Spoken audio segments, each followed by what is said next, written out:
Hello YouTube, j'espère que vous avez la grande forme olympique, c'est Pierre de la chaîne Crazy Kid. Je vous retrouve aujourd'hui pour un petit déballage, unboxing d'une commande passée chez Passion 132.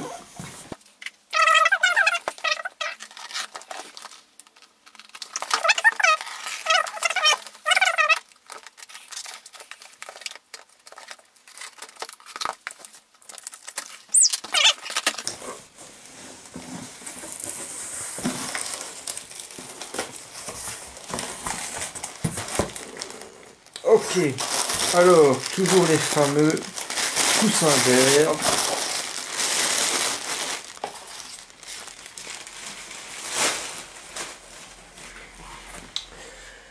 Alors le fameux Primerac Interactive 757 qui va me permettre de rechromer les pièces de la Cadillac.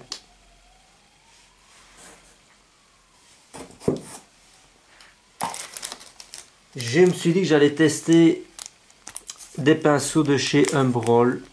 Voilà. Un double 0, c'est celui qui m'intéresse le plus. Un numéro 1, un numéro 4, un numéro 8. Je vais voir ce que valent les pinceaux de chez Humbrol. Ah, c'est pas mal. En plus, c'est un prix assez sympa.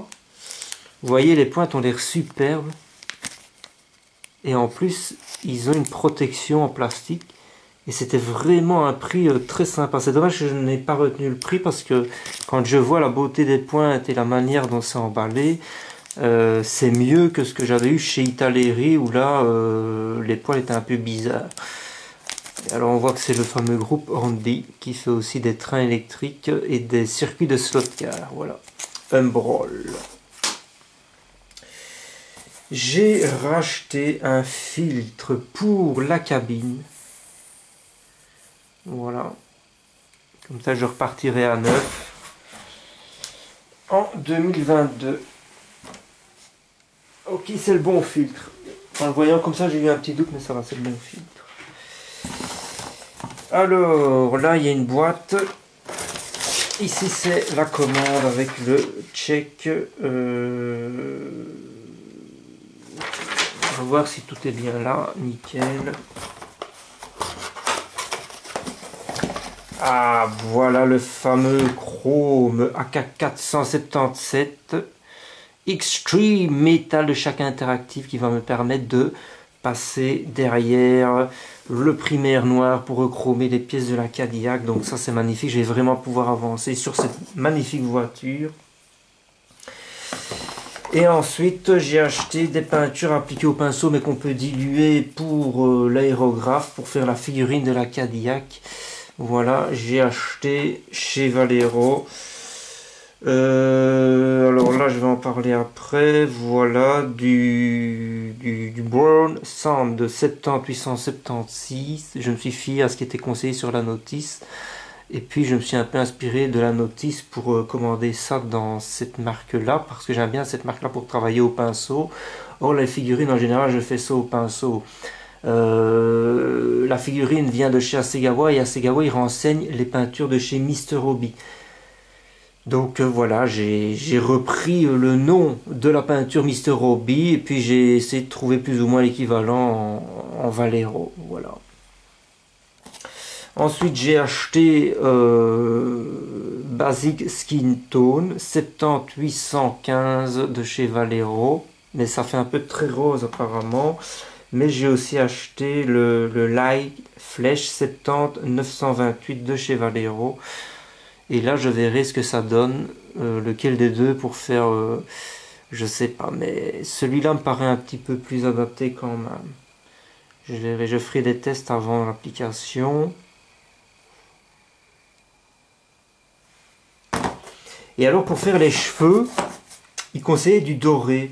Alors j'ai acheté le doré qu'il conseillait, donc là pour le coup j'ai pris le H9 de chez Mr. Hobby, donc voilà, le gold, bon c'est un peu étrange, je me disais pourquoi faire des cheveux avec du doré, ils disent que c'est pour les cheveux, c'est vrai que le rendu a l'air pas mal quand on regarde leur photographie de présentation sur la boîte, Moi j'ai déjà voulu faire des cheveux blonds, j'avais mis du jaune mélangé avec je ne sais plus quoi, mais ça n'avait pas bien donné. C'est vrai que c'est peut-être pas si bête que ça d'utiliser du doré et peut-être même de le recouper avec autre chose parce que du doré pur ça va peut-être être bizarre.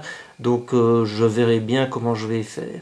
Mais comme j'avais un doute, j'ai pris le gold de chez Mr. Hobby, mais en plus j'ai aussi acheté le gold de chez Valero. Voilà, et je verrai ce que ça donne. Je ferai un test avec les deux pour voir lequel me convient le mieux. Et ensuite j'ai acheté du vernis, mais plus du gloss sur ce coup-là.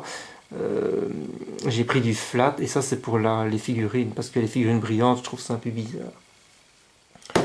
Et puis j'ai racheté la fameuse pâte à fixe de chez UHU parce que on les réutilise et à un moment donné il y a trop de trucs qui se sont mis dessus, ça colle de moins en moins bien et il était grand temps que j'en rachète parce que je n'en avais plus. Voilà pour la dernière petite vidéo déballage unboxing de l'année 2021. Il y aura peut-être encore une vidéo d'ici avant le 1er janvier, c'est possible, mais bon, avant Noël qui est demain, évidemment, il n'y aura plus de vidéos. Sur ce, je vous souhaite un excellent réveillon de Noël.